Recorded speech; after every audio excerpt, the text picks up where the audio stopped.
My name is Mark Crandall. I'm a founder director of Hoops for Hope, and we also have Soccer for Hope programs.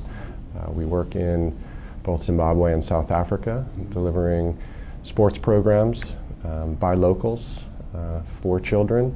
that are empowering kids, giving them the opportunity to play, be safe, be around role models who can help them get through the daily challenges and provide some of the tools that it takes to have fun and play and be healthy and safe as a child. What do you think of this year's theme, which is on sports and community building, Africa and the Global South? It's been a very intriguing and interesting conference, a very diverse group of both practitioners and researchers who are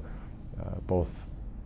studying and doing the work around sports and development in the world. And I think we're at a point where we finally, our field is gaining some notoriety, where sport isn't only about just being on the field and having fun and playing, that we're pushing the boundaries of saying what can sport do to help build community, help build nations, and also looking at it in a critical way that sometimes it always doesn't work, and that maybe our work may have negative effects on community, and looking at it in a challenging way that helps others who are going about starting new programs realize their responsibility both with their programs and their donors' money, but that they're doing the right thing for both the individual children that they're reaching as well as the communities that they're serving. Well, would you like to summarize your presentation? I presented, just to give our 18-year history, the challenges, the successes of trying to do sports in disadvantaged communities of Africa. Here we've had presenters showcasing the work of World Cups and the history of sports in nations. But our project and my devotion to sport and development is, I think we can all see it if you go onto a sports field and you see children smiling and playing and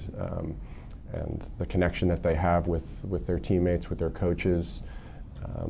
It is very healthy, but sometimes those basic tools that are needed to actually provide sports, it seems should be a simple thing, are not so simple, and it starts with the basics, but we must start at the basics and then keep looking deeper and deeper into how sport can be used as a positive tool, because it often has some negative sides in the world. We often think of producing the best athletes, or are we just producing the best person, or are we taking a young person who has these skills and bringing them across the planet to showcase them? And there's a higher responsibility for the people that are taking a young athlete and bringing them to a new place and a new culture, to honor this responsibility and make sure that this young person, whether they play sports or not, is taken care of. And so a conference like this has really opened up the conversation and the doors to discuss these issues more critically. So what would be your closing remarks? I believe that we must all stay in touch with each other, that we have to connect the dots between the practitioners and the academics, that sometimes there's a lot of reading and writing that can happen and discussion, but we have to put theory into practice, and also be able to realize that the research and these things cannot happen unless there are people on the ground doing the work in the trenches day in and day out, and sometimes the university level seems to be where the money is, and as a small organization, my email fills with plenty of people that want to do their thesis or their dissertation on us, and if for visitors to come and know that they're gaining their master's or their bachelor's degree from the research they're doing, they need to be part and parcel of helping support those organizations at the same time, because we're all in it together.